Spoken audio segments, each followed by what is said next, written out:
سپینوالی دی په ږیره او په سر کې. او څوک کوی د نظیر نه مراد دلته کې تبه ده چې تبه د باندې راغله دا هم د الله دا لخه یو ورانټ دی د الله دین ته چې دی نو غاړه کېږده. ځکه سړی دنیا په منډه ده که نه سړی نه نوزګارېږي خو چې راځي نو ستړي او وده شي او چې څه روغ دی که نه نو الله ورته نه دی یاد. خو چې دا بیمار شي نو دونه سوچ کوي لکه څه دی وکړل ځان سره دا سوچ کی دنیا د کار نه یو ورځ چوټي وکړي بیماري تبی ټوخي وي نو دی لږ سوچ وکړي دا بیماري په دې مخي انسان له کله کله ښي بیماري چې دی لږ سوچ وکړي دنیا نه خو دی نه اوزګارېږي نو دا لږ اوزګار شي ځان ته سوچ وکړي چې یاره تاسو وکړه اخرت له دې څه تیارې وکړه که نه دغه سوچ پکې لږ وکړي الله ته پکې زړه متوجي شي زړه نرم شي. څلورم قول پکې دا دی چې ملګري او خپلوان دې مړه شو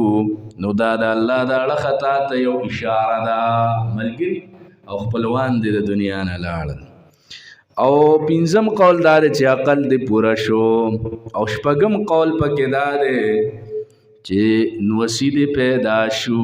چې نوسي دې ولیدل که پوه شه چې بس د دنیا ژوند دی مازدیګری دې ختمیږي. علت لاړم شي که نه علت څه شی دی یعنی دا د انسان د ګناه طاقت دی نو که د ګناه د طاقت د نه لاړم شي خو د عادت جوړي بوډا شي خو د ګناه نه وړي پوه نه شوې پې طاقت پکې ني خو لیکن بیا هم ګناه کوي د ګناه عادت کوي که عادت که علت لاړ شي عادت نه ځي همغه د عادت دی په ګناه پوه شوې پې خدای دې نه کاندي څوک عادت د بدو کارو چې د بد کار باندې عادت شوې علت به نه وي هسې به پرې کاته کې ګناه کې. وجاکم النذیر او راغلی و تاسو ته یره ورکوونکې نه پیغمبر یا ږیره کې سپینوالی دی یا نوسې دی یا تبه ده او یا د خپلوانو مرګ دی. فذوقوا سکه فما للظالمین نشته د ظالمانو دپاره من نصیرین څوک امدادي. ان الله بېشکه الله عالم غیب السماوات پوهه دی په پټو د اسمانونو والارض او د ځمکې. انه بېشکه دغه الله علیم پوهه دی بذات الصدور په رازونو د سینو باندې. هو الذي الله غذات تی جعلکم چې ګرځولې تاسو خلائف فی الارض خلیفګان جانشین په ځمکه کې. فمن کفر بس چې کفر وکړو فعلی نقصان یا سزا د کفر په د باندې ده ګناه سزا به درته ملاویږي. ولا یزید الکافرین او نه زیاتې کافرانو لره کفر د دې عند ربهم په نزد د رب د دوی الا مقتا مگر غصه. الله چې څومره کافر چې دی که نه هغه کفر زیاتی کوي کفر نورم زیاتی الله ورته نورم غصه کیږي. ولا یزید الکافرین او نه زیاتې کافرانو لره کفر د دوی الا خسارا مگر تاوان. قل ورته وایه رأیتم خبر راکې ماته شرکاءکم ستاسو د شریکانو الذین کسان تدعون چې تاسو رابلې سوا د الله نه اروني وښایه ماته ماذا خلقوا من الارض دوی څه شی پیدا کړی د ځمکې نه ام لهم شرک یا شته د دوی دپاره برخه فی السماوات اسمانونو کې. اما آتیناهم یا ورکړی موږ دوی ته کتابا یو کتاب فهم نو دوی علی بینة په ښکاره دلیل دی منه د الله د اړخه. ګوره تاسو ته ما ویلي دې صورت کې څو دلایل عقلیه ذکر کوي هیر شو 14 دلایل عقلیه ذکر کوي څونه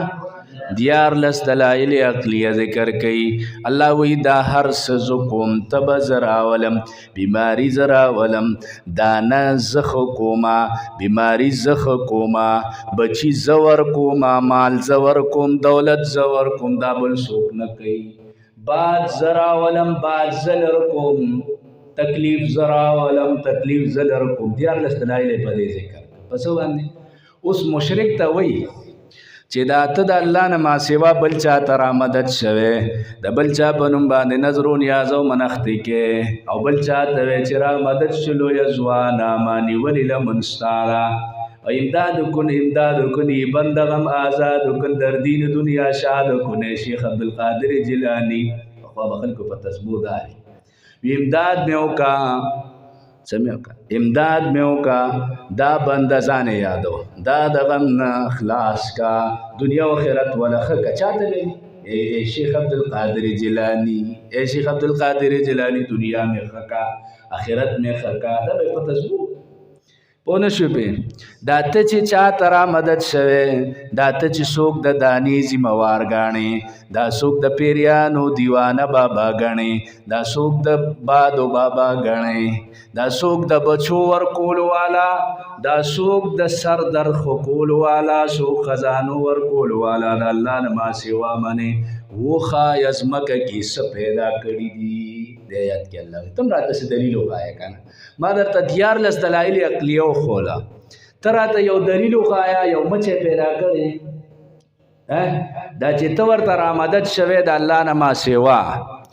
نو یو انسان پیدا کړی دی نور پیدا کړی دی ځمکه ونې بوټي دې کې څه شي پیدا کړی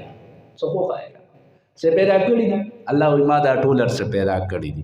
بیا څه وایي الله رب العزت دې لپاره اسمان کې څه برخه الله سره شته دام نشته ایس دلیل می درته درکړی د قرآن تورات انجیل زبور کې یو دلیل وخایا نشته دی بل یعد الظالمون بلکې وعده نه کوي ظالمان بعضې د دې د بعضو سره مګر د دوکې ان الله هذا بس یا ارحم الراحمین برحمتک استغیث یا الله زموږ ګناه معاف کړي زموږ د مور پلار ګناه معاف کړي آینده کې هم د ګناه نه وساتئ په کورونو د حیا او د عزت پردې راواچ الله د بې حیایۍ او د بې عزتۍ دروازې د ژوند نه مو ساتي یا الله د قیامت د عذاب نه او د قبر د عذاب نه او د جهنم نه عذاب نه مو ساتي الله د دنیا او د آخرت د عذابونو نه مو ساتي یا الله په هغه سخته ورځ باندې د نبي علیه السلام د مبارکو لاسو حوض کوثر به نصیب کړي د نبی علیہ السلام شفاعت منصیب کی په هغه سخت ورځ باندې د نبی علیہ السلام د جنډې لاندې راوستې کی یا الله منګه جنت ته تلو والا جوړ کی جهنم نه بچ کېدو والا جوړ کی الله من د رسول الله صلی الله علیه وسلم او د صحابه په سنت طریقو را